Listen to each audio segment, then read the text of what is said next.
ಕರ್ನಾಟಕ ಬಂದ್ ನಾಳೆ ನಡೀತಾ ಇದೆ. ಅದು ಒಂದು ರೀತಿ ಗೊಂದಲದಿಂದ ಕೂಡಿದೆ. ಅದರ ಮಧ್ಯೆ ನಾಳೆ ಬಂದ್ಗೆ ಬೆಂಬಲ ಕೊಟ್ಟಂತಹ ಸಂಘಟನೆಗಳಿಗೆ ಇದೀಗ ನೋಟಿಸ್ ಜಾರಿ ಮಾಡಲಾಗಿದೆ. ಕರ್ನಾಟಕ ಬಂದ್ಗೆ ಮುಂದಾದವರಿಗೆ ಬೆಂಗಳೂರು ಪೊಲೀಸರು ಶಾಕ್ ಕೊಟ್ಟಿದ್ದಾರೆ. ಬೆಂಗಳೂರಿನಲ್ಲಿ ರಾತ್ರಿಯಿಂದಲೇ ಪೊಲೀಸರು ಹೈ ಅಲರ್ಟ್ ಆಗಿದ್ದಾರೆ ಹಾಗೂ ನಿಯಮವನ್ನ ಉಲ್ಲಂಘನೆ ಮಾಡಿದ್ರೆ ಅಂಥವರ ವಿರುದ್ಧ ಕಾನೂನು ಕ್ರಮದ ಎಚ್ಚರಿಕೆಯನ್ನ ಬೆಂಗಳೂರು ಪೊಲೀಸ್ ಕೊಟ್ಟಿದ್ದಾರೆ. ಬಂದ್ ಮೆರವಣಿಗೆಗೆ ಅವಕಾಶ ಇಲ್ಲ. ಮತ್ತೊಮ್ಮೆ ಸ್ಪಷ್ಟಪಡಿಸ್ತಾ ಇದ್ದೀನಿ, ಬಂದ್ ಮೆರವಣಿಗೆಗೆ ಅವಕಾಶ ಇಲ್ಲ ಅನ್ನುವಂಥ ಎಚ್ಚರಿಕೆಯನ್ನ ಪೊಲೀಸರು ಕೊಟ್ಟಿದ್ದಾರೆ. ಇನ್ನು ಸಾರ್ವಜನಿಕರ ಆಸ್ತಿ ಪಾಸ್ತಿ ಏನಾದರೂ ನಷ್ಟ ಆದ್ರೆ ನೀವೇ ಹೊಣೆ. ಹಾಗೂ ಬಂದ್ ಸಂಘಟಕರಿಗೆ ಈ ರೀತಿಯಾಗಿ ನಗರ ಪೊಲೀಸರು ನೋಟಿಸ್ ಅನ್ನ ಜಾರಿ ಮಾಡಿದ್ದಾರೆ.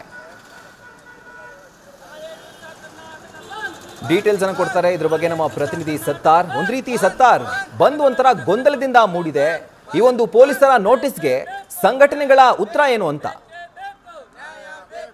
ರಾಹುಲ್, ಈಗಾಗಲೇ 2022ರಲ್ಲಿ ಕೋರ್ಟ್ ಒಂದು ಆದೇಶವನ್ನು ಹೊರಡಿಸಿತ್ತು. ಅಂದ್ರೆ ನಗರದ ಗಾಂಧಿನಗರದಲ್ಲಿರುವಂತಹ ಸ್ವಾತಂತ್ರ್ಯ ಉದ್ಯಾನ, ಅಂದ್ರೆ ಈಗ ನಾವು ಫ್ರೀಡಂ ಪಾರ್ಕ್ ಅಂತ ಏನು ಕರಿತೀವಿ, ಅದನ್ನು ಹೊರತುಪಡಿಸಿ ನಗರದ ಇತರೆ ಯಾವುದೇ ಭಾಗದಲ್ಲೂ ಯಾವುದೇ ರಾಜಕೀಯ ಅಥವಾ ರಾಜಕೀಯೇತರ ಸಂಘಟನೆಯ ಮೆರವಣಿಗೆ ಆಗಿರ್ಬೋದು, ಪ್ರತಿಭಟನೆ ಆಗಿರ್ಬೋದು, ಬಹಿರಂಗ ಸಭೆ ನಡೆಸದಂತೆ ಒಂದು ಹೈಕೋರ್ಟ್ ಆದೇಶ ಆಗಿತ್ತು. ಅದರಂತೆ ಆ ಒಂದು ಆದೇಶವನ್ನು ಉಲ್ಲೇಖಿಸಿದೀಗ ಪೊಲೀಸರು ಆಯಾ ಪೊಲೀಸ್ ಠಾಣಾ ವ್ಯಾಪ್ತಿಯಲ್ಲಿ ಆಯಾ ಪೊಲೀಸ್ ಠಾಣಾ ಲಿಮಿಟ್ಸ್ ನಲ್ಲಿರುವಂತಹ ಸಂಘಟಕರಿಗೆ, ಅದರಲ್ಲೂ ಕೂಡ ಬಂದ್ಗೆ ಬೆಂಬಲ ಕೊಟ್ಟಂತಹ ನಾಯಕರಿಗೆ ನೋಟಿಸ್ ಕೊಡುವಂತಹ ಒಂದು ಕೆಲಸವನ್ನು ಮಾಡಿದ್ದಾರೆ. ಯಾವುದೇ ಕಾರಣಕ್ಕೂ ಬಂದ್ಗೆ ಅವಕಾಶ ಇಲ್ಲ. ನೀವು ಬಂದ್ ಅಥವಾ ಏನಾದ್ರೂ ಬಂದ್ಗೆ ಯಾವುದೇ ಕಾರಣಕ್ಕೂ ಅವಕಾಶ ಇಲ್ಲ. ನೀವು ಪ್ರತಿಭಟನೆ ಮಾಡುವುದಾದ್ರೆ ಫ್ರೀಡಂ ಪಾರ್ಕ್ ನಲ್ಲಿ ಮಾತ್ರ ಅವಕಾಶ ಇರೋದು. ಕೋರ್ಟ್ ಈ ಒಂದು ಆದೇಶನ ಉಲ್ಲೇಖಿಸಿ ಅವರಿಗೆ ಒಂದು ನೋಟಿಸ್ ಕೊಡುವಂತಹ ಒಂದು ಕೆಲಸವನ್ನು ಮಾಡಿದ್ದಾರೆ. ಈ ಒಂದು ವಿಚಾರಕ್ಕೆ ಸಂಬಂಧಪಟ್ಟ ಹಾಗೆ ಈಗಾಗಲೇ ಒಂದಿಷ್ಟು ಜನರಿಗೆ ಇವತ್ತು ಮಾರ್ನಿಂಗ್ ನೋಟಿಸ್ ಹೋಗಿತ್ತು.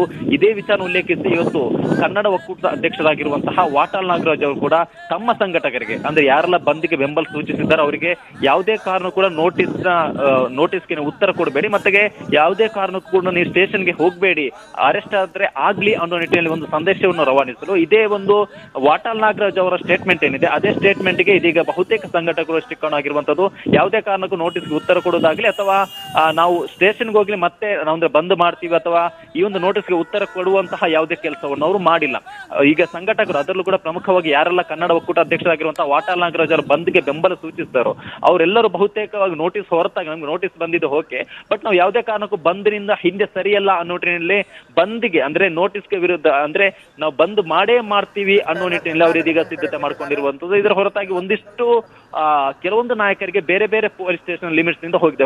ಉದಾಹರಣೆಗೆ ಈಗ ಇವರಿಗೆ ರವಿಶೆಟ್ಟಿ ಬೈಂದೂರು ಅವರಿಗೆ ಸರಿಸುಮಾರು 4 ಸ್ಟೇಷನ್ ಇಂದ ನೋಟಿಸ್ ಹೋಗಿದೆ. ಅಂದ್ರೆ 4 ಸ್ಟೇಷನ್ ಲಿಮಿಟ್ಸ್ ಇಂದಲೂ ಕೂಡ ಅವರಿಗೆ ನೋಟಿಸ್ ಹೋಗಿರೋದ್ರಿಂದ ಅವರು ತಮ್ಮ ಯಾವ ಸ್ಟೇಷನ್ ಲಿಮಿಟ್ಸ್ಗೆ ಅಂದ್ರೆ ಯಾವ ಸ್ಟೇಷನ್ಗೆ ಉತ್ತರ ಕೊಡಬೇಕು ಅನ್ನೋ ಗೊಂದಲದಲ್ಲಿದ್ದಾರೆ. ಇದರ ಹೊರತಾಗಿ ಕೆಲವೊಂದು ನಾಯಕರು 2-3 ಸ್ಟೇಷನ್ ಕೂಡ ಈ ರೀತಿ ನೋಟಿಸ್ ಹೋಗಿರೋದ್ರಿಂದ ಯಾವ ಸ್ಟೇಷನ್ಗೆ ನಾವು ಉತ್ತರ ಕೊಡಬೇಕು ಅನ್ನೋ ಗೊಂದಲದ ಜೊತೆಗೆ ತಾವು ನಾಳೆ ಬಂದ್ ಮಾಡೇ ಮಾಡ್ತೀವಿ ಅನ್ನೋ ನಿಟ್ಟಿನಲ್ಲಿ ಕೂಡ ಇದೀಗ ತೀರ್ಮಾನ ಮಾಡಿರುವಂತದ್ದು. Rahul, right Sattar, thank you ಡೀಟೇಲ್ಸ್ಗೆ. ನ್ಯೂಸ್ ಫಸ್ಟ್, ನಿರ್ಭೀತಿಯಿಂದ ನಿಮ್ಮ ಪರವಾಗಿ.